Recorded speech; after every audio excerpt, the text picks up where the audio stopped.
Hello everyone, स्वागत है आपका एक और नई क्लास में। और आज की क्लास से हम अपना नया चैप्टर स्टार्ट करने वाले हैं, पार्टनरशिप। ठीक है, और ये अपना क्लास 1 है उसका, क्योंकि आज से हम स्टार्ट कर रहे हैं तो क्लास 1 ही होगा। और आज तो मैं सबसे पहले आपको बेसिक बताऊंगा पार्टनरशिप होता क्या है, वो सारी चीज़ें बताऊंगा जो हम आज ये क्वेश्चंस वगैरह सॉल्व करने में इसको यूज़ करेंगे। और अगर मैं आपको बताऊं ना, पार्टनरशिप बहुत ही इंपॉर्टेंट चैप्टर है। ऐसा वैसा चैप्टर नहीं है, प्रीलिम्स में तो है ही इंपॉर्टेंट चैप्टर, हालांकि प्रीलिम्स में उतना इंपॉर्टेंट नहीं है जितना ही मेंस में है।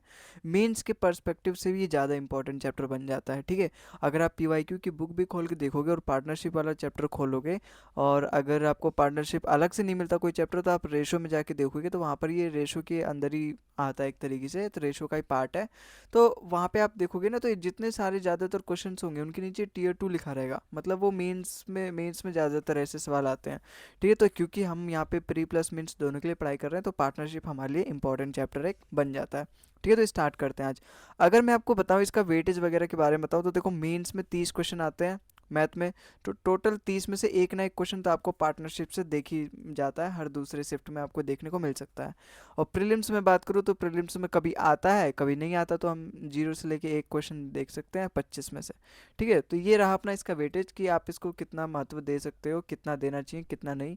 आप इससे डिवाइड करो दूसरे चैप्टर से भी कंपेयर करके। ठीक है, हालांकि एक इंपॉर्टेंट चैप्टर है मेंस के पर्सपेक्टिव से, और इसमें जो कंसेप्ट सिखाए जाते हैं वो और भी इंपॉर्टेंट होते हैं, क्योंकि रेशो चैप्टर जब हम पढ़ रहे हैं तो डेफिनेटली अगर रेशो आ रहा है तो पार्टनरशिप भी उसी का एक पार्ट है, तो आने वाला है ही। ठीक है, तो स्टार्ट करते हैं। सबसे पहले पार्टनरशिप के बारे में बताऊंगा, आखिर पार्टनरशिप होता क्या है। देखो, पार्टनरशिप क्या होता है।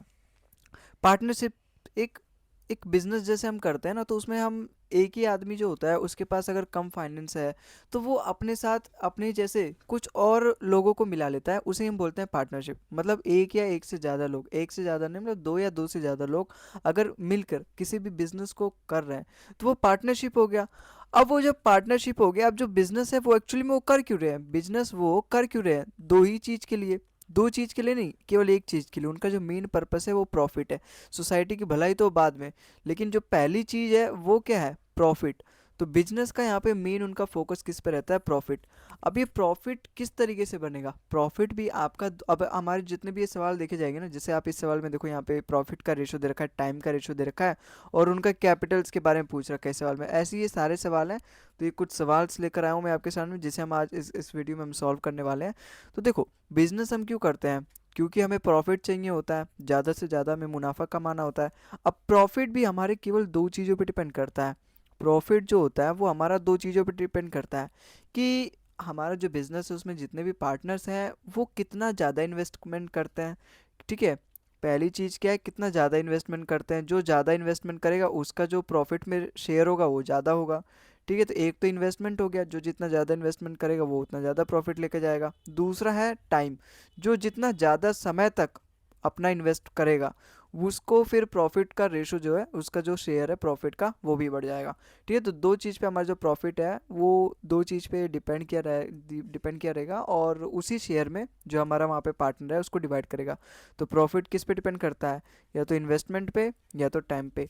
तो यहाँ से हम कंक्लूड कर सकते हैं कि जो प्रॉफिट है वो एक्चुअली में है क्या, प्रॉफिट जो है वो डायरेक्टली प्रोपोर्शनल है इन्वेस्टमेंट से।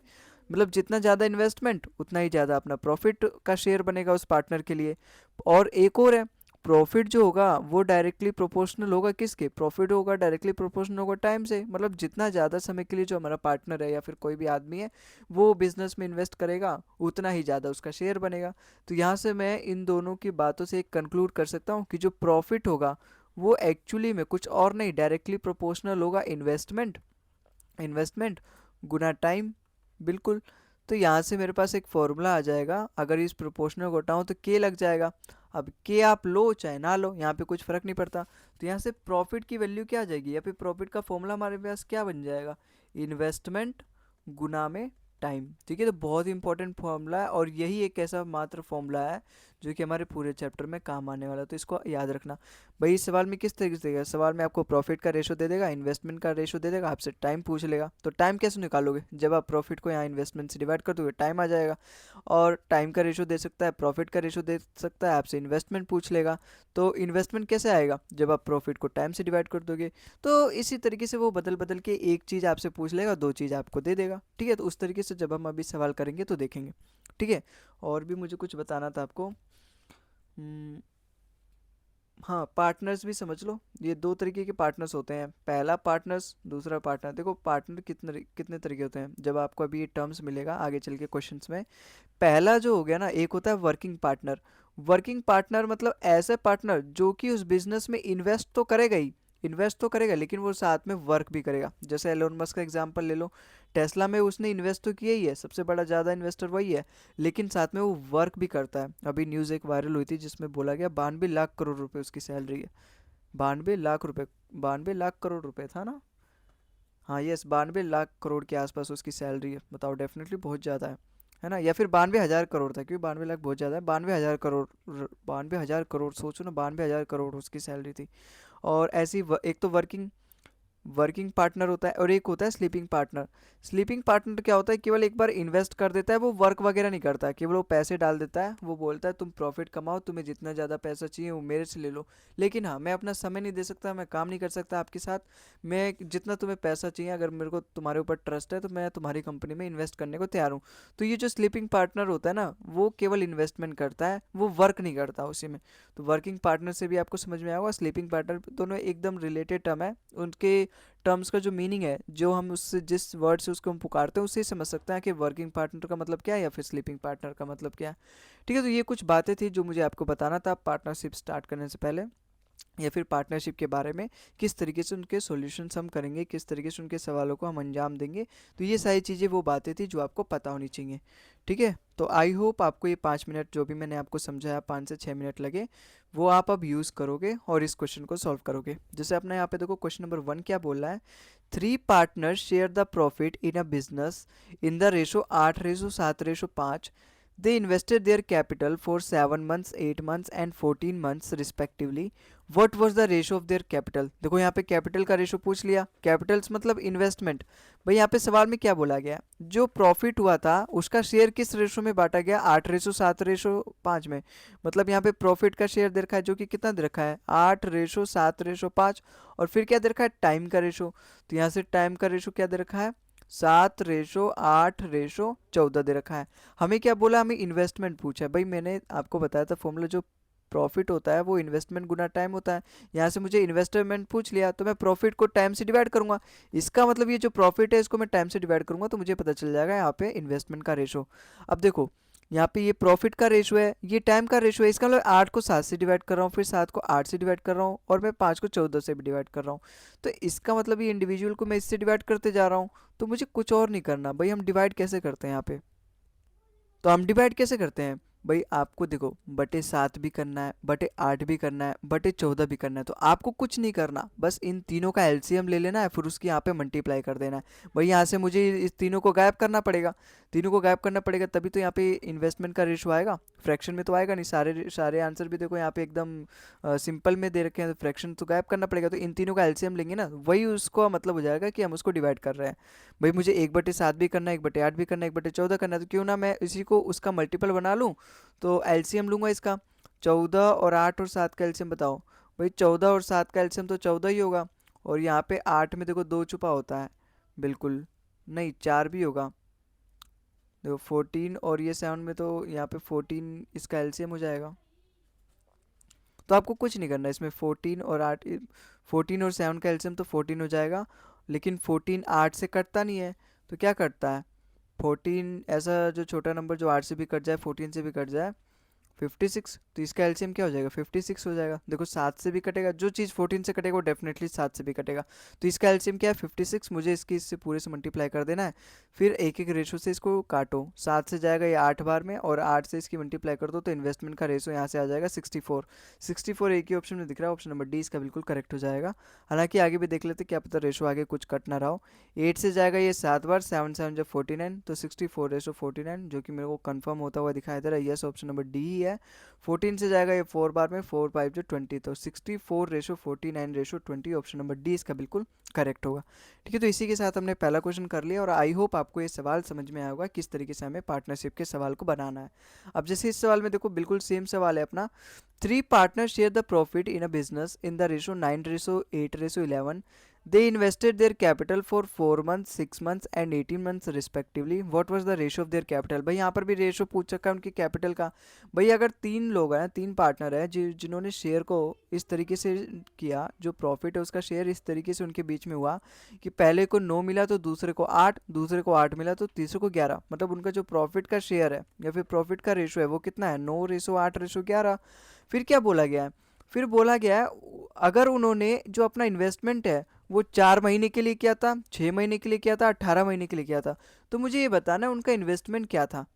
अगर उन्होंने इन्वेस्टमेंट जो भी अपना किया और उसमें से उनका प्रॉफिट का शेयर क्या गया, 9:8:11, और टाइम का रेशो क्या दे रखा है, 4:6:18। इसका भी मैं रेशो ले सकता हूँ या फिर ऐसे ही कर लो। चलो, टाइम का रेशो क्या दे रखा है, यहाँ पे टाइम का रेशो क्या दे रखा है, 4:6:18। मतलब इसका मतलब पता है क्या है, ये पहला पार्टनर है, दूसरा पार्टनर है, तीसरा पार्टनर है। अगर पहले वाले को इस शेयर में प्रॉफिट मिला है तो उसने 4 महीने के लिए अपना इन्वेस्टमेंट किया था। अगर दूसरे वाले को ये 8 मिला है ना उसका प्रॉफिट, तो उसने 6 महीने के लिए अपना इन्वेस्टमेंट किया था। और तीसरे वाले पार्टनर ने अगर उसको 11 यूनिट मिला है प्रॉफिट में, प्रॉफिट शेयर में, तो उसने 18 महीने के लिए इन्वेस्टमेंट किया था। देखो इसने सबसे ज़्यादा के लिए किया था तो इसको सबसे ज़्यादा प्रॉफिट का शेयर भी मिला है। ठीक है। हालांकि यहाँ से अभी देखो अगर मैं इसको करूँगा, अब मुझे अगर फाइंड करना है, भाई यहाँ से अगर मुझे इन्वेस्टमेंट फाइंड करना है ना, तो इन्वेस्टमेंट होता है क्या है, भाई profit is equal to investment गुना टाइम होता है। मुझे इन्वेस्टमेंट फाइंड करना है, तो इन्वेस्टमेंट फाइंड करने के लिए जो टाइम है इसको डिवाइड कर दूंगा मैं प्रॉफिट से, प्रॉफिट को टाइम से डिवाइड कर दूंगा। तो यहाँ पर भी वही कर रहा हूँ मैं। तो अब ये कैसे डिवाइड करूंगा, इन तीनों का नीचे से एलसीएम ले लो। 18 और 6 का एलसीएम कितना होगा, 18 और 6 का एलसीएम तो 18 ही होगा, लेकिन 18 4 से कटेगा नहीं, है ना। तो 18 और 4 से सबसे छोटा 18, देखो 18 में 4 का 2 भी छुपा होता है, तो केवल मुझे 2 से मल्टीप्लाई करनी है, तो 18×2 = 36। तो ये आ गया इनका एलसीएम। 4 से जाएगा ये 9 बार में, 9×9 = 81। ठीक है, तो ये पहला वाला रेशो आ गया। 6 से जाएगा 6 बार में, 6×8 = 48, और 18×2 = 36, और 11×2 = 22। तो 81:48:22, ऑप्शन नंबर ए इसका बिल्कुल करेक्ट हो जाएगा। ठीक है, तो आई होप आपको ये सवाल समझ में आया होगा। अगले सवाल पे चलते हैं। अगला सवाल देखो यहाँ पे क्या बोल रहा है, ये भी अच्छा सवाल है। यहाँ पे क्वेश्चन नंबर 3 है अपना। Aman, Raman and Chaman entered into partnership by investing funds in the ratio 3:6:8। ये क्या बोला, इन्वेस्टिंग, इन्वेस्टिंग फंड्स मतलब उनका जो इन्वेस्टमेंट का रेशो दे रखा है इस बार। Their investment were increase by 5%, 15% एंड 20% respectively. What will be the ratio of their profit after 1 year. देखो यहाँ पे ना दोनों चीज़ एक्चुअली में हमें इन्वेस्टमेंट ही दे रखी है, और यहाँ पे बोला गया उनका जो प्रॉफिट का शेयर होगा आफ्टर 1 ईयर क्या होगा। 1 ईयर आफ्टर मतलब तीनों का सेम 1 ईयर है, इसका मतलब जो तीनों का जो टाइम है ना वो कैंसिल आउट हो जाएगा। भाई यहाँ पे हम टाइम का रेशियो तो लेते हैं, यहाँ पे पहले का, फिर यहाँ दूसरे पार्टनर का, यहाँ तीसरे पार्टनर का। अब तीनों का एक एक साल बाद पूछा है, तो जब टाइम हमारा तीनों के लिए सेम है तो इन्वेस्टमेंट का ही रेशो उनका प्रॉफिट का रेशो हो जाएगा। आया बात समझ में। अगर टाइम का यहाँ पे तीनों का सेम है तो जो इन्वेस्टमेंट होगा वही उनका प्रॉफिट का शेयर हो जाएगा। भाई अगर इन्वेस्टमेंट कुछ भी हो, टाइम अगर उनका 1 है, इन्वेस्टमेंट गुना टाइम ही तो होता है अपना प्रॉफिट का शेयर। तो जब यहाँ से टाइम 1 हो गया तो इन्वेस्टमेंट का ही शेयर उनका प्रॉफिट का हो गया। तो आई होप आपको ये बात समझ में आएगी। और सवाल में देखो क्या बोला है, अगर अमन, रमन, चमन वो एंटर करते हैं investing fund in the ratio 3:6:8, इसका मतलब उनके इन्वेस्टमेंट का रेशो क्या तय रखा है, 3:6:8। और मुझे बताना है प्रॉफिट का रेशो बताना है एक साल बाद। अगर उनका जो इन्वेस्टमेंट है वो 5% से इंक्रीज हो जाता है, 15% से इंक्रीज हो जाता है, और 20% से इंक्रीज हो जाता है, मतलब ये जो पहले, दूसरे और तीसरे ने यहाँ पे इन्वेस्ट किया है ना, उसी का 5%, 15% और 20% जब इंक्रीज कर दूंगा, तो वो जो रेशो आएगा एक्चुअल में मेरे प्रॉफिट का आएगा। क्योंकि टाइम तो तीनों का एक साल बाद पूछा है, तो तीनों का टाइम यहाँ पे कैंसिल आउट हो जाएगा और केवल इन्वेस्टमेंट का ही रेशो उनका प्रॉफिट का रेशो होगा। तो अगर पहले वाले का जो रेशो है, पहले वाले का जो इन्वेस्टमेंट है वो 5% से इंक्रीज हो गए, भाई यहाँ पे देखो 5% से अगर इंक्रीज हो गया, भाई वो जितना भी इन्वेस्ट उसने किया होगा वो 100% होगा अपने आप में। तो जब वो 100% हो गया, जो कि उसने किया कितना है, 3 यूनिट, तो 3 यूनिट का 100% अगर उसमें 5% इंक्रीज कर दो तो वो कितना हो जाएगा, अपने आप का 105% हो जाएगा। ऐसे ही जिसने इन्वेस्ट किया 6 यूनिट, उसका कितना परसेंट इंक्रीज हो गया, 15%, तो वो कितना परसेंट बढ़ के हो जाएगा, 115%। हर चीज़ अपने आप में 100% होती है। ऐसे ही तीसरे वाले का 20% इंक्रीज हो गया, तो अगर वो पहले 100% रहा होगा तो वो बढ़ के 120% हो जाएगा। अब कुछ नहीं, इन तीनों की मल्टीप्लाई करनी है, ये 3 का 105 गुना है, और ये 6 का 115 गुना है, ये 8 का 120 गुना है। तो ये आ गया अपने पास इन्वेस्टमेंट का रेशो, और वही डायरेक्टली होगा अपने प्रॉफिट का रेशो, क्योंकि यहाँ पे टाइम तीनों के लिए सेम है। ठीक है। अब अगर कुछ काट सकते हो तो काट लो। देखो ये तो कट ही जाएगा, तीनों 5 से कट रहे हैं। 5 से जाएगा ये 21 बार में, 5 से जाएगा ये 23 बार में, 23 पंजे 115, 5 से जाएगा ये 24 बार में, 24 पंजे 120। और कुछ कट रहा है तो काट लो है।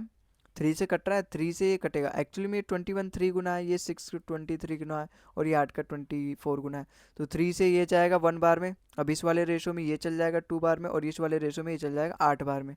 तो अब मेरा यहाँ से क्या आएगा, यहाँ तो 1 बचा, तो 21 इंटू 21 आ जाएगा, और 23 दूनी 46 आ जाएगा, और 8 8 64। तो ये मेरे पास आ गया प्रॉफिट का रेशो 21:46। ऑप्शन नंबर डी इसका बिल्कुल करेक्ट हो जाएगा, 21:46:64। ठीक है। तो आई होप आपको सवाल समझ में आया होगा, और धीरे धीरे अब आप समझ पा रहे होगे कि हमें किस तरीके से सवाल को बनाना है। जैसे यहाँ पे अगला सवाल देखो, यहाँ पे क्या पूछा है, क्वेश्चन नंबर 4 है अपना। The ratio of the time period of the investment of A B and C is 3:2:7 and the ratio of the profit is 4:3:14। Then what is the ratio of investment. भाई profit जो होता है वो investment गुना time होता है। यहाँ पे मुझे टाइम दे रखा है और प्रॉफिट दे रखा है और इन्वेस्टमेंट पूछा है, तो जब मैं प्रॉफिट को टाइम से डिवाइड कर दूंगा तो मेरे पास इन्वेस्टमेंट आ जाएगा। अब प्रॉफिट का शेयर क्या दे रखा है, प्रॉफिट का शेयर दे रखा है 4:3:14, 4:3:14। और मुझे टाइम का क्या रेशो दे रखा है, टाइम का रेशो दे रखा है यहाँ से 3:2:7, 3:2:7। इसका मतलब मैं जब यहाँ पे प्रॉफिट को टाइम से डिवाइड करूंगा, मतलब ये 4 को 3 से, 3 को 2 से, और 14 को 7 से डिवाइड करूंगा, तो मेरे पास जो आएगा इन्वेस्टमेंट का रेशो, एक्चुअली में वही आएगा इन्वेस्टमेंट का रेशो। ठीक है।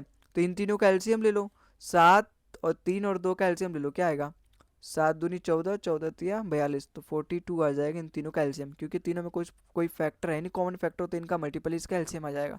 अब मैं एक एक को डिवाइड करूंगा, 3 से जाएगा 14 बार में, 14 4 जा 56, 2 से जाएगा 21 में बार में, 21 3 जा 63, और 7 से जाएगा 6 बार में, 14 6 जा 84। तो ये आ गया मेरे पास इन्वेस्टमेंट का रेशो। फिर से कट रहा है क्या ये, है कट तो रहा है, कटेगा तभी तो, ये ऑप्शन में तो है नहीं कुछ, इसका मतलब कटेगा ये। देखो 7 से कट रहा है, 7 8 जा 56, 7 9 जा 63, 7 12 जा 84, 12 7 जा 84 होता है ना, तो 8:9:12। यस, ऑप्शन नंबर 20 का बिल्कुल करेक्ट हो जाएगा। ठीक है। तो आई होप आपको ये सवाल समझ में आएगा। ये तो एकदम सबसे बेसिक टाइप है कि आपको कोई भी एक चीज़ पूछेगी और दो चीज़ आपको दे रखी रहेगी, बस आपको उसको सही तरीके से अरेंज करना है। अगर आपको फॉर्मूला पता है, जो प्रॉफिट है वो इन्वेस्टमेंट गुना टाइम है, तो डेफिनेटली वो भी आपको करने में ज़्यादा प्रॉब्लम नहीं आएगी। अब जैसे इस सवाल में देखो, क्वेश्चन नंबर 5 है अपना। A B and C invested capital in the ratio, यहाँ पे कैपिटल का मतलब क्या होता है, या फिर इन्वेस्टेड से आप समझो इन्वेस्टमेंट का रेशो दे रखा है ये 3:4:8। Eight the end of the business they received a profit in the ratio 2:3:5। What was the period of their investment. Period मतलब टाइम, मतलब कितने समय के लिए। अगर उन्होंने इन्वेस्ट किया अपना 3:4:8 में, और उनका जो प्रॉफिट बन के आया वो लास्ट में उसका जो रेशो देखा है 2:3:5, तो मुझसे ये पूछा है कि आखिर उन्होंने कितने टाइम पीरियड के लिए उन्होंने इन्वेस्ट किया था। मतलब यहाँ से मुझे टाइम पीरियड पूछा है, तो जब मैं प्रॉफिट को इन्वेस्टमेंट से डिवाइड कर दूंगा तो मेरे पास टाइम पीरियड आ जाएगा। अब प्रॉफिट का रेशो क्या दे रखा है, प्रॉफिट का रेशो दे रखा है ये वाला 2:3:5, तो यहाँ से प्रॉफिट का रेशो क्या दे रखा है 2:3:5।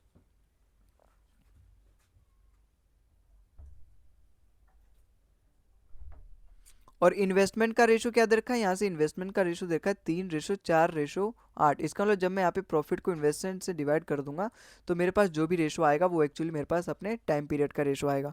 इसका मतलब मैं 2 को 3 से डिवाइड कर रहा हूँ, 3 को 4 से डिवाइड कर रहा हूँ, 5 को 8 से डिवाइड करना हूँ।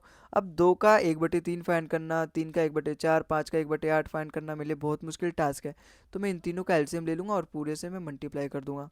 8 और 4 का एलसीएम 8, और फिर 8 और 3 का एलसीएम 24, तो यहाँ से 24 से मैं मल्टीप्लाई कर दूंगा, तो 3 से जाएगा ये 8 बार में, और 8 दूनी 16 आ जाएगा यहाँ पे, 4 6 जा 24, 6 3 जा 18, तो यहाँ पे 18 आ जाएगा, और 8 3 जा 24, और 5 3 जा 15। तो यहाँ से ये मेरे पास ये रेशो आ गया है ना। अब कुछ कटेगा नहीं, नहीं कटेगा, तो यही आएगा इसका रेशो 16:18:15। ऑप्शन नंबर सी इसका बिल्कुल करेक्ट हो जाएगा। ठीक है। तो आई होप आपको ये सवाल भी समझ में आया होगा। अगले सवाल पे चलते हैं। अगला सवाल देखो यहाँ पे क्या बोला, क्वेश्चन नंबर 6 है अपना। The ratio of the profit of P and Q is 5:8 if the ratio their time period of investment is 3:5, then what is the ratio of investment? भाई इन्वेस्टमेंट का रेशो पूछा है, इसका मतलब मैं प्रॉफिट को टाइम से डिवाइड कर दूंगा तो मेरे पास आ जाएगा इन्वेस्टमेंट। तो आप वीडियो को पॉज करो और खुद इस सवाल को सॉल्व करो, और डेफिनेटली मुझे लगता है आप इस सवाल को आप सॉल्व कर लोगे। कोई अब इसमें कुछ ज़्यादा मतलब अब आपको मैंने इतने सवाल करवा दिए हैं, ये छठा सवाल चल रहा है और वही सेम तरीका अभी चल रहा है, सेम टाइप चल रहा है, तो डेफिनेटली आप इस सवाल को कर दोगे। अब जैसे प्रॉफिट का रेशो क्या दे रखा है, प्रॉफिट का रेशो दे रखा है 5:8, और मुझे टाइम का रेशो दे रखा है। अगर मैं प्रॉफिट को टाइम से डिवाइड कर दूँ तो मुझे पता चल जाएगा इन्वेस्टमेंट क्या आ रही होगी। तो इन्वेस्टमेंट अब यहाँ पे टाइम पीरियड का रेशो दे रखा है 3:5, तो अगर मैं इसको इससे डिवाइड कर दूँ तो मेरे पास आ जाएगा इन्वेस्टमेंट का रेशो। तो कैसे डिवाइड करते हैं, इन दोनों का एलसीएम लेते हैं, 5 3 का एलसीएम 15, तो अगर ये कटेगा 3 से जाएगा 5 बार में, 5 5 25 आ जाएगा, 5 से जाएगा 3 बार में और 3 जो 24, तो 25:24 क्या आ जाएगा, इसका आंसर ऑप्शन नंबर डी इसका बिल्कुल करेक्ट आ जाएगा। हमारे पास इन्वेस्टमेंट का रेशो कितना आ गया, 25:24।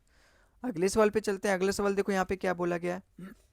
क्वेश्चन नंबर 7 है अपना, the ratio of investment of A and B is 7:5 and the ratio of their profit at the end of year is 2:5। मतलब इन्वेस्टमेंट का रेशो अगर दे रखा है 7:5 और वहाँ प्रॉफिट का रेशो कितना दे रखा है 2:5। अगर ए जो है वो इन्वेस्ट कर रहा है मनी 6 महीने के लिए, then for how many months B did invest his money. देखो बहुत ही अच्छा सवाल है भाई। यहाँ पे क्या बोला है, अगर इन्वेस्टमेंट इतने दिन, इन्वेस्टमेंट का रेशो ये है और यहाँ पे ये प्रॉफिट का रेशो है, तो और ए की वैल्यू मुझे दे रखी है कि ए ने कितने महीने के लिए अपना टाइम यहाँ पे वो इन्वेस्ट किया था अपना मनी, तो बी कितने दिन के लिए करेगा ये मुझे पूछा है। तो देखो मुझे टाइम ही कुल मिला के अगर मैं आपको बताऊं तो टाइम ही फाइंड करना है। तो टाइम फाइंड करने के लिए मैं क्या करता हूँ, प्रॉफिट को इन्वेस्टमेंट से डिवाइड करता हूँ तो मेरे पास टाइम का रेशो आएगा। अब यहाँ पे जो भी ए का टाइम आएगा बी का टाइम आएगा, दोनों का रेशो आएगा ना टाइम का, तो ए का तो दे रखा है, अब जो भी आएगा रेशो में ए का वो कितना गुना होगा, जो यहाँ पे 6 है एक्चुअल में वो कितना गुना होगा, तो बी का रेशो का भी मैं उतना ही मल्टीपल कर दूंगा तो मुझे पता चल जाएगा कि बी ने एक्चुअल में कितने महीने के लिए अपना इन्वेस्टमेंट किया था। अब जैसे प्रॉफिट का रेशो क्या दे रखा है, प्रॉफिट का रेशो दे रखा है 2:5, तो प्रॉफिट का रेशो यहाँ से पहले और दूसरे पार्टनर ने क्या दे रखा है 2:5, यहाँ पे वो प्रॉफिट उनको मिलता है। और अगर मैं उसको इन्वेस्टमेंट से डिवाइड कर दूँ तो मेरे पास टाइम का रेशो आ जाएगा, और इन्वेस्टमेंट का रेशो कितना दे रखा है 7:5। तो यहाँ से मेरे पास अगर मैं इसको डिवाइड कर दूँ तो मेरे पास टाइम का रेशो आ जाएगा 7×5 = 35, तो 35 इसका एलसीएम, 7 से जाएगा 5 बार में, 5 दूनी 10, और 5 से जाएगा 7 बार में, 7×5 = 35। तो ये मेरे पास आ गया टाइम का रेशो। इसको मैं फिर से सिंप्लीफाई कर सकता हूँ, 5 से जाएगा 2 बार में, 5 से जाएगा 7 बार में। इसका मतलब अगर ये दो बंदे हैं ए और बी, तो उनके टाइम का रेशो क्या आ गया 2:7। अगर ए ने 6 महीने के लिए यहाँ पे इन्वेस्ट किया है, ए ने इन्वेस्ट कितना किया है 2 यूनिट, मतलब 2 यूनिट के लिए इन्वेस्ट किया, 2 महीने के लिए, और 2 यूनिट की वैल्यू उधर की 6, मतलब कितना गुना 3 गुना, तो 7 का भी 3 गुना कर दो, मतलब मुझे पता चल जाएगा बी ने एक्चुअल में कितने महीने के लिए इन्वेस्ट किया था अपना, 7×3 = 21। ऑप्शन नंबर बी इसका बिल्कुल करेक्ट हो जाएगा। ठीक है, तो इसी के साथ आपको ये सवाल भी समझ में आया होगा। यहाँ पे ये थोड़ा सा टाइप हमने चेंज करने की कोशिश करी थी। अब अगला सवाल देखो यहाँ पे क्या बोला है, क्वेश्चन नंबर 8 है अपना, A B and C invested their capital in the ratio 2:3:5, ये इन्वेस्टमेंट का रेशो दे रखा है, and the ratio of the time for which they invested 4:2:3, ये टाइम का रेशो दे रखा है। If the difference between the profit share of A and B is 1,86,000, then find the C share of the profit. बहुत ही अच्छा सवाल है, बहुत ही अच्छा सवाल, हालांकि उतना भी टफ नहीं है, लेकिन हाँ थोड़ा सा चेंज करने की कोशिश करिए, इसलिए हाँ आपके लिए अच्छा बन जाता है। अब जैसे इन्वेस्टमेंट का रेशो दे रखा है मुझे बिल्कुल, और मुझे टाइम का रेशो भी दे रखा है, तो यहाँ से मेरे को प्रॉफिट पता चल जाएगा। अगर मैं इन्वेस्टमेंट के रेशो को टाइम से मल्टीप्लाई कर दूँ तो मेरे को प्रॉफिट पता चल जाएगा। तो इन्वेस्टमेंट कितना दे रखा है, इन्वेस्टमेंट दे रखा है 2:3:5। अगर मैं इसी को टाइम के रेशो से मल्टीप्लाई कर दूँ तो मेरे पास क्या आ जाएगा प्रॉफिट का रेशो, क्योंकि इन्वेस्टमेंट गुना टाइम होता है अपना प्रॉफिट।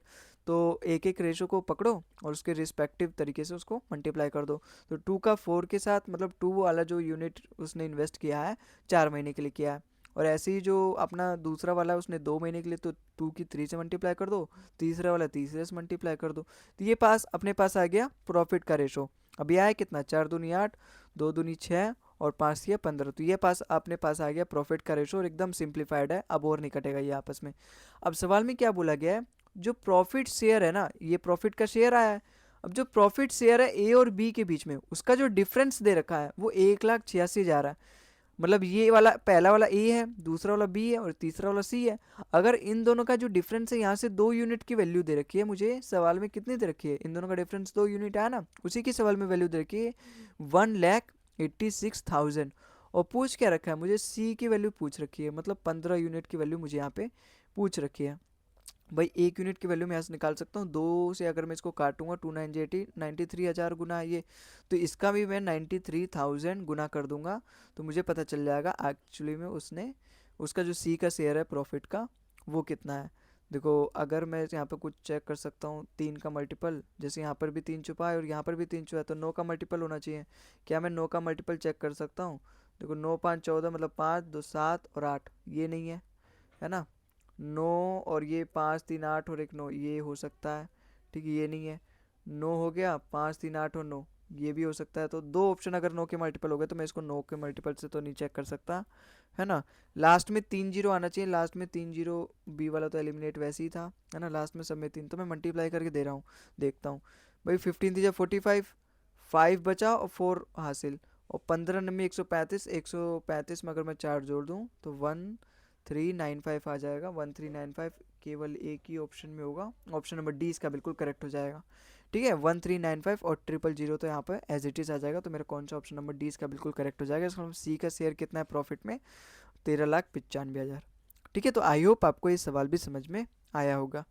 अगले सवाल पे चलते हैं। अगला सवाल देखो यहाँ पे क्या बोला, क्वेश्चन नंबर 9 थे अपना। A B and C started a business by investing 13,750, 16,250 and 18,750 respectively. मतलब ए बी और सी तीन बंदे हैं जिन्होंने अपना बिजनेस स्टार्ट किया इतना इतना रुपए इन्वेस्ट करके। अगर बी का जो शेयर ऑफ प्रॉफिट है वो 5,200 है, then find the total profit of all the three together. अब एक बात आप यहाँ पे ध्यान दोगे ना, टाइम तो दे ही नहीं रखा। जब यहाँ पे टाइम नहीं दिया होता ना, तो एक्चुअली में वो तीनों के लिए जो टाइम है वो सेम रहता है, कांस्टेंट रहता है। तो टाइम जब दिया नहीं रहता तो इन्वेस्टमेंट का ही रेशो उनके प्रॉफिट का रेशो हो जाता है। भाई प्रॉफिट जो होता है वो इन्वेस्टमेंट गुना टाइम है। अब यहाँ पे टाइम दे ही नहीं रखा, इसका मतलब मैं टाइम 1 मान लूंगा क्योंकि 1 साल के लिए, या फिर टाइम तीनों का सेम सेम है तो उसका रेशो भी सेम आएगा, तो टाइम तो कैंसिल हो जाएगा। इसका मतलब प्रॉफिट का जो शेयर है वो डायरेक्टली इन्वेस्टमेंट के शेयर के बराबर हो जाएगा। अब यहाँ पे इन्वेस्टमेंट का जो शेयर है वो कितना दे रखा है, इन्वेस्टमेंट का रेशो कितना दे रखा है। भाई इन्वेस्टमेंट कितना किया है, ए ने, बी ने और सी ने।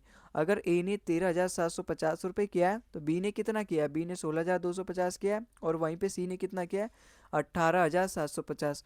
तो यही अपने प्रॉफिट का भी रेशो होगा, इसी का रेशो जो आएगा। लेकिन मुझे क्या पूछा है, मुझे पूछा है फाइंड द टोटल प्रॉफिट, मतलब मुझे तीनों का प्रॉफिट, एक्चुअली में जो टोटल प्रॉफिट होगा उसका सम पूछा है ना। सबसे पहले मुझे रेशो फाइंड करना पड़ेगा क्योंकि इनमें से बी की वैल्यू दे रखी है। बी की वैल्यू दे कितनी रखी है, 5200।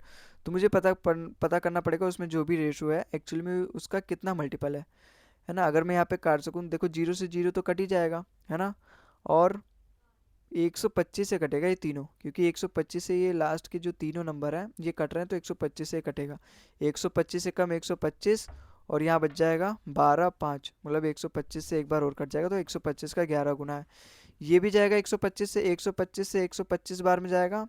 फिर यहाँ पे कितना बचेगा बताओ, फिर यहाँ पे कितना बच जाएगा, यहाँ पे 3 और 7, 375, और ये 13 बार में जाएगा, ठीक है। और यहाँ पे 1875 है, 125 से जाएगा एक बार में, फिर यहाँ पे कितना बचेगा 6 to 5, ये जाएगा अपना 125 से 5 बार में। तो ये हो जाएगा 11:13:15, क्या आ गया अपने इन्वेस्टमेंट का रेशो। अगर यहाँ पे बोला गया बी का जो शेयर है प्रॉफिट है वो अगर 5200 है, बी मतलब 13 यूनिट की वैल्यू दे रखी है यहाँ पे 5200, कितना गुना है ये, 13 4 52, मतलब 400 गुना है। मुझसे सवाल में क्या बोला है, मुझसे पूछा है सवाल में find the total profit of all the three together, मतलब मुझे टोटल प्रॉफिट बताना है इन तीनों का। अब यही प्रॉफिट का भी रेशो है, तो ये तीनों का अगर मैं सम करूं और उसकी 400 से मल्टीप्लाई कर दूं तो मेरे पास टोटल प्रॉफिट पता चल जाएगा। भाई 13 और 11 कितना, 24, 24 5 29 और 10 39, तो 39 यूनिट के अगर मैं 400 से मल्टीप्लाई कर दूँ तो मुझे पता चल जाएगा टोटल जो प्रॉफिट था वो कितना था। देखो आप इससे मल्टीप्लाई मत करो, आप इससे मल्टीप्लाई करो, 40 - 1, 39 को आप 40 - 1 मान के चलो। तो अगर मैं 40 की इस 400 से मल्टीप्लाई करूँगा 16,000, और 16,000 में से मैं 400 और माइनस कर दूंगा, मतलब 15,600। ऑप्शन नंबर ए इसका बिल्कुल करेक्ट हो जाएगा। ठीक है, तो आई होप आपको सवाल समझ में आएगा। यूनिट डिजिट से हम नहीं कर सकते, 9 4 36, दो दो में यहाँ पे 600 है, तो हम यूनिट डिजिट से नहीं कर सकते, तो ये ऑप्शन बी सी डी यहाँ पे ऐसी गलत, ऑप्शन नंबर ए इसका बिल्कुल करेक्ट हो जाएगा। ठीक है, तो आई होप आपको ये सवाल समझ में आया होगा, है ना। हालांकि हम यहाँ पे 3 का मल्टीपल भी चेक कर सकते थे। भाई पहले तो आप यूनिट डिजिट चेक कर लो, 9 4 36 मतलब लास्ट में 600 आएगा, तो ये वाले दोनों ऑप्शन ऐसे ही गलत हो गए। अब ये 39 है, एक्चुअली में कुछ और नहीं, 13 × 3 है, इसका मतलब 3 का मल्टीपल आना चाहिए। 3 का मल्टीपल मतलब उसका डिजिटल सम, उसके डिजिट का सम भी 3 से कटना चाहिए। तो 6 और 7, 7 6 13, अब जो 13 होता है वो 3 से नहीं कटता, इसका मतलब ये गलत। और 6 5 11, 12, 12 3 से कटता है। अगर ये तीनों ऑप्शन गलत, एक ही ऑप्शन बच गया, ऑप्शन नंबर ए इसका बिल्कुल करेक्ट हो जाएगा। 6 5 11 12, 12 3 से कटता है, तो यस 3 का मल्टीपल भी, और 3 का मल्टीपल रहेगा ही रहेगा। तो ऑप्शन नंबर ए इसका बिल्कुल वैसे भी करेक्ट है और वैसे भी करेक्ट है। ठीक है, तो आप चाहे डिजिट का सम लगा लो, चाहे यूनिट डिजिट से कर लो, चाहे आप डायरेक्टली, मैंने तीनों आपको तरीके बताया। अगर मल्टीप्लाई भी करना हो तो मल्टीप्लाई किस तरीके से करो, डिजिटल सम लगा के किस तरीके से करो, यूनिट डिजिट किस तरीके से करो।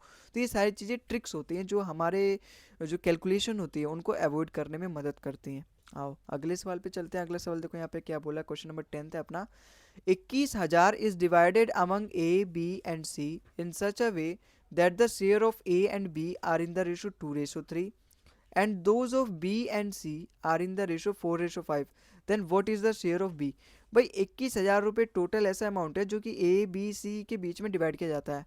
लेकिन यहाँ पे ट्विस्ट ये है कि ये जो रेशो दे रखा है ना, केवल ए रेशो बी के बीच में दे रखा है, और ये जो रेशो दे रखा है बी रेशो सी, तो मुझे कनेक्ट करना पड़ेगा कि तीनों को एक्चुअली में किस रेशो में डिवाइड किया गया, फिर वहाँ से मुझे पता चलेगा एक्चुअली में बी का कितना शेयर आया है। तो तीनों को डिवाइड किया रखा है, मैं तीनों को निकालूंगा शेयर, आखिर कितना आएगा तीनों का शेयर, तो ए रेशो बी रेशो सी आएगा कितना, यही तो अलग अलग दे रखा है। तो ए रेशो बी कितना दे रखा है, 2:3 दे रखा है, और बी रेशो सी कितना दे रखा है, 4:5 दे रखा है। तो ये तो गलत बात है, यहाँ पे बी की वैल्यू 3 यूनिट है, यहाँ पे बी की वैल्यू 4 यूनिट है, तो इसको सेम बनाओ। सेम बनाओ मतलब कनेक्ट करो दोनों रेशो को। तो इसकी इससे मल्टीप्लाई करते हैं, इसकी इससे मल्टीप्लाई करते हैं, इसकी इससे मल्टीप्लाई करते हैं। मैंने आपको रेशो में चैप्टर में बताया किस तरीके से ये बेसिक, ये तो one of the basic ratio है कनेक्ट करना। तो 4 2 8, 4 3 12 और 5 3 15, तो ये अपने पास आ गया रेशो। अब बी का शेयर पूछा है, बी का शेयर मतलब 12 यूनिट की वैल्यू। 12 यूनिट का मतलब समझते हो, 3 का मल्टीपल भी होना चाहिए, 4 का मल्टीपल भी होना चाहिए। अपने सारे ऑप्शन जो है 4 के मल्टीपल है, क्योंकि लास्ट में अगर 2 जीरो दिख जाए ना तो वो 4 का मल्टीपल होगा ही होगा। 3 का मल्टीपल चेक कर सकते हैं। भाई ये जो 7 है यूनिट डिजिट, मतलब जो डिजिटल सम होना चाहिए वो 3 से कटना चाहिए, ये 7 नहीं कटता। 5 और ये 6 ये तो करता है, ये भी करता है। इसका मतलब मुझे पूरा सॉल्व करना पड़ेगा। भाई ये जो 21,000 है ये तीनों में बांटा गया है, मतलब ये रेशो का अगर मैं सम करूँ तो 21,000 के बराबर आना चाहिए। तो 15 और 12 27, 27 और 8 35, तो 35 यूनिट की वैल्यू दे रखी है कितनी, 21,000। तो यहाँ से मुझे फाइंड करना है 12 यूनिट की वैल्यू। यहाँ से मुझे क्या फाइंड करना है, 12 यूनिट की। भाई 35 यूनिट की वैल्यू दे रखी है, टोटल 21,000, मुझे यहाँ से 12 यूनिट की वैल्यू फाइंड करनी है। देखो 35 दूनी 70 होता है। आप ना ऐसे मत फाइंड किया करो कि 35 यूनिट की वैल्यू दे रखी है फिर मुझे 12 यूनिट की वैल्यू बतानी है। देखो आप ऐसे ही करो, भाई 35 यूनिट में से मुझे 12 यूनिट की वैल्यू फाइंड करनी है। अब 35 यूनिट एक्चुअल में टोटल अमाउंट कितना था, 21,000, मतलब 21,000 का मुझे 12/35 करना है, तो टोटल इसकी मल्टीप्लाई कर दो 21,000 से। तो यहाँ से जो भी आएगा वो डायरेक्टली वो मेरे पास बी का शेयर मतलब 12 यूनिट की वैल्यू पता चल जाएगी। यहाँ पर भी तो हम ऐसे ही कर रहे थे, बस अलग अलग कर रहे थे। तो 35 से ये जो भी इसका मल्टीपल होता फिर उसकी 12 से मल्टीप्लाई करते। तो यहाँ पर भी तो हम वही कर रहे हैं, 35 से ये काटेंगे, फिर जो भी आएगा 12 से मल्टीप्लाई कर देंगे।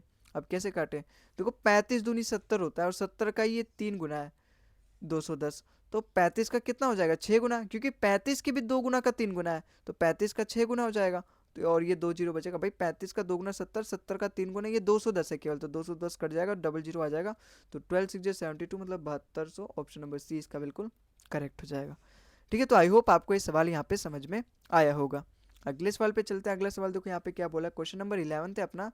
3 partners P Q and R invested a total of 52,000 in a business.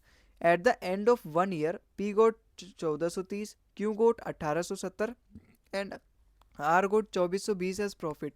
How much amount did Q invest, मतलब क्यू ने कितना इन्वेस्ट किया गया था। भाई टोटल जो इन्वेस्टेड था वो 52,000 रुपये का, तीनों का मिला के टोटल 52,000 रुपये का इन्वेस्टमेंट किया गया था। अब 1 साल बाद, 1 साल बाद मतलब तीनों के लिए 1 साल बाद की बात की गई है। इसका मतलब टाइम तो मेरे यहाँ पे कांस्टेंट है, तो टाइम की कोई जरूरत ही नहीं है। इसका मतलब जो यहाँ पे प्रॉफिट का रेशो होगा ना वो डायरेक्टली अपने इन्वेस्टमेंट के रेशो से बराबर होगा। अब यहाँ पे प्रॉफिट का रेशो कितना आएगा, प्रॉफिट का रेशो ये पी को इतना मिला, क्यू को इतना मिला और आर को इतना मिला। तो यहाँ से मेरे को प्रॉफिट का रेशो पता चल जाएगा। भाई प्रॉफिट का रेशो आएगा कितना, पहले वाले को देखो, पी को कितना मिला, क्यू को कितना मिला और आर को कितना मिला। पी को मिला अपना 1430 और क्यू को कितना मिला, क्यू को मिला है 1870, और ऐसे ही आर को कितना मिला, आर को मिला है 2420। तो ये जो प्रॉफिट का रेशो आएगा डेफिनेटली वही मेरे पास यहाँ पे इन्वेस्टमेंट का भी रेशो आएगा।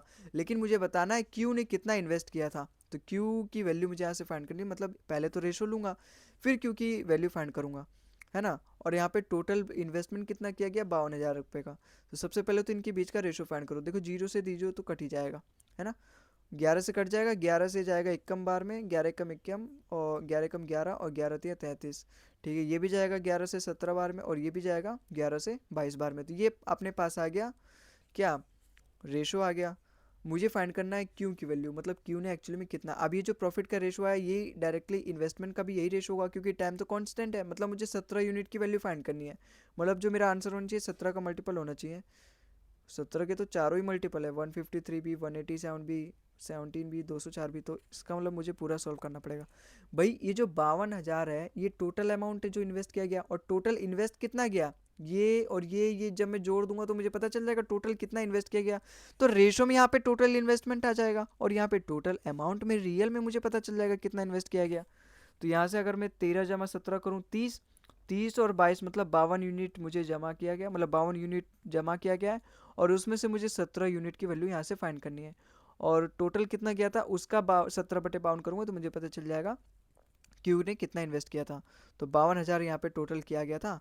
तो 52 से 52,000 1,000 बार चल जाएगा, और 17,000 मेरा ऑप्शन नंबर सी इसका बिल्कुल करेक्ट हो जाएगा। इसका मतलब क्यू ने कितना इन्वेस्ट किया था, 17,000 रुपये।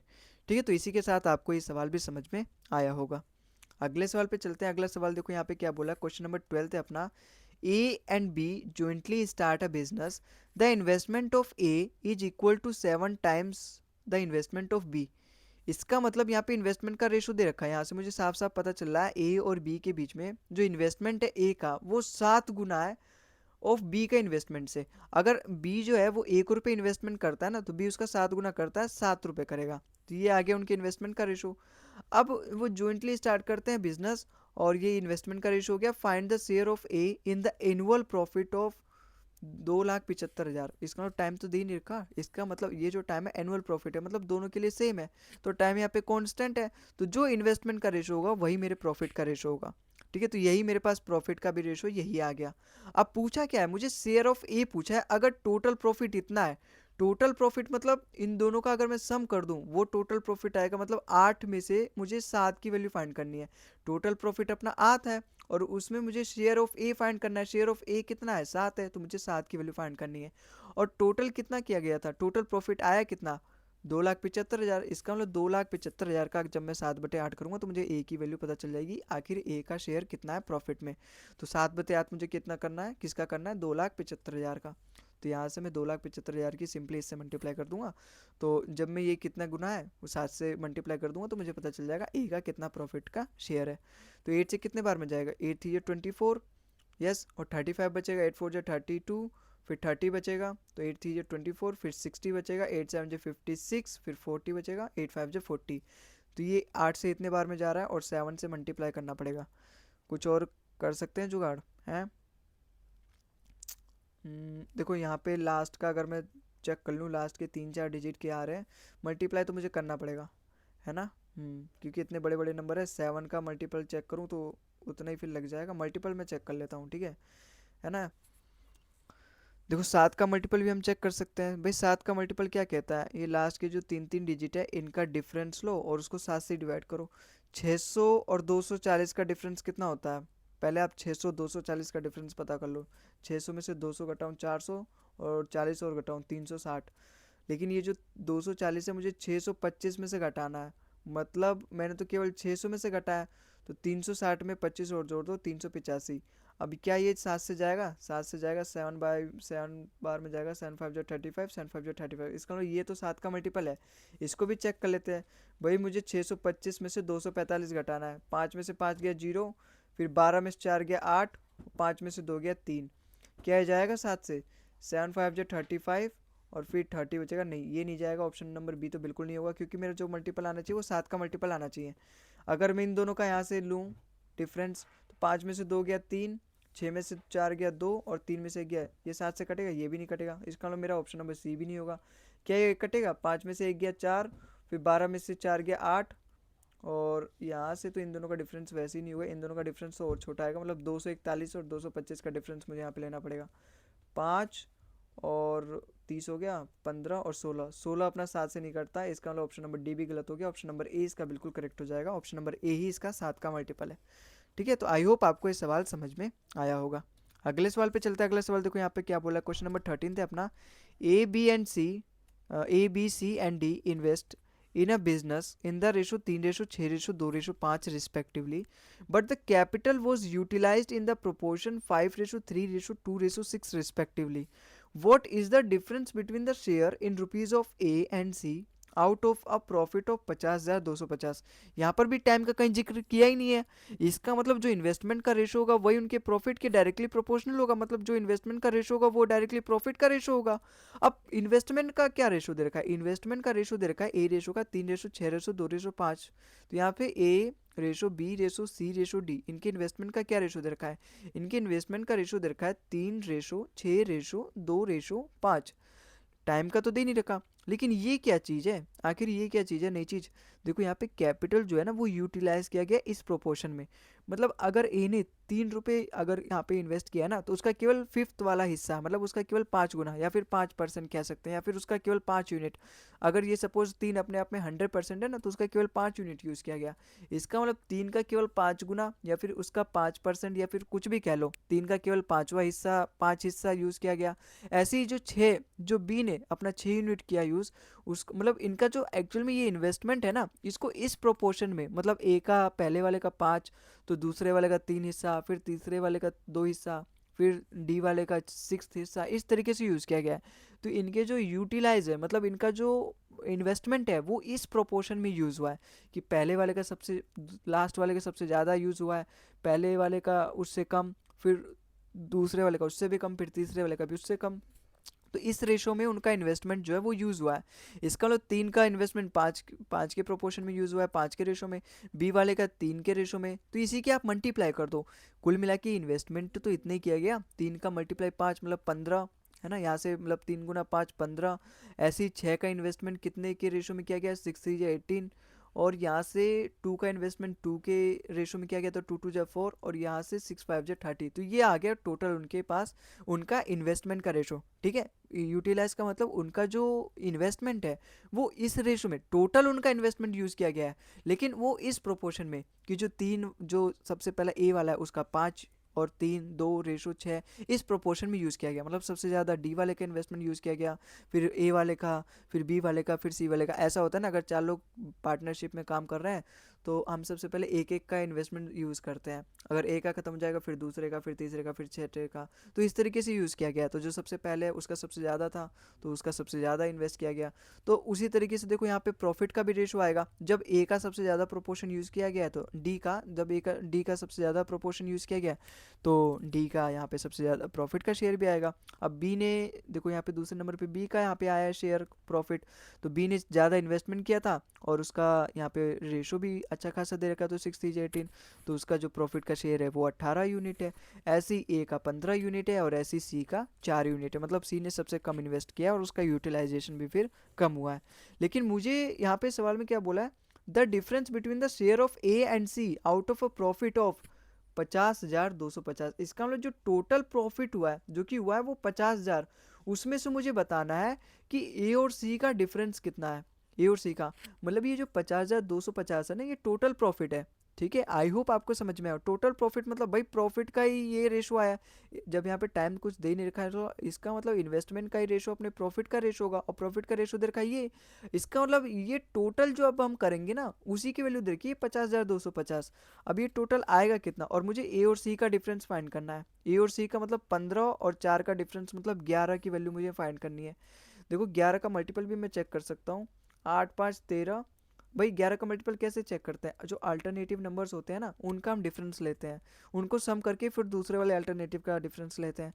जैसे यहाँ से 8 5 13 2 0 2, तो यहाँ पे 13 और 2 का डिफरेंस 11, ये वाला 11 का मल्टीपल है तो ये वाला हो सकता है मेरा। 5 2 7 7 और ये 8 0, मतलब 7 और 8 का डिफरेंस तो 1 होगा, तो ये तो अपना 11 का मल्टीपल नहीं है। 8 5 13, 13 का 13 और 2 का डिफरेंस कितना होगा 11, तो ये भी अपना हो सकता है।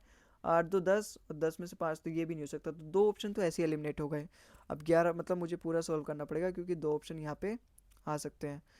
तो अपना टोटल जब इन्वेस्टमेंट जो टोटल प्रॉफिट है वो 50,250 है। इसका मतलब इन तीनों को जब मैं यहाँ पे चारों को सम करूंगा तब जाके मेरे पास ये 50,250 उसी की वैल्यू दे रखी है।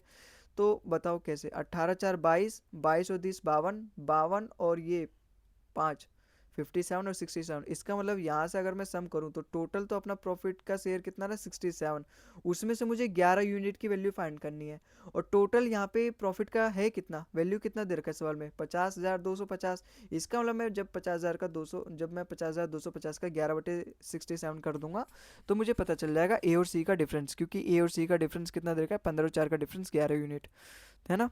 तो यहाँ से अगर मैं कुछ तरीका अपना दूँ डायरेक्टली, देखो 6 से जाएगा लगभग 8 बार में ही, क्योंकि 6 5 जो 30। भाई आप इसको अगर मोटा मोटा केवल 6 भी मान लो, इसको मोटा मोटा आप 50 भी मान लो, हालांकि ये बहुत बड़ी वैल्यू है। तो और ये भी 6 के लगभग 6 की लाइन में है, तो 6 से अगर मैं 50 को डिवाइड करूंगा, 6 8 जब 48 ही तो आएगा। उसके बाद कुछ और बच जाएगा जो कि दो दो बच जाएगा, चाहे 20 बच जाएगा। तो इसका मतलब 6 से अगर मैं इसको काटूं तो लगभग 8 से ही शुरुआत होगा मेरा, जो भी यहाँ पे कहानी स्टार्ट होगी। तो 8 से ही स्टार्ट होगा, आगे भले ही बहुत बड़ा नंबर आएगा। तो 6 से मैं 80 बार में काटूंगा। मैं इसको क्यों कर रहा हूँ, क्योंकि यहाँ पे देखो, यहाँ पे 8 से शुरुआत हो रहा है, यहाँ 5 से शुरुआत हो रहा है।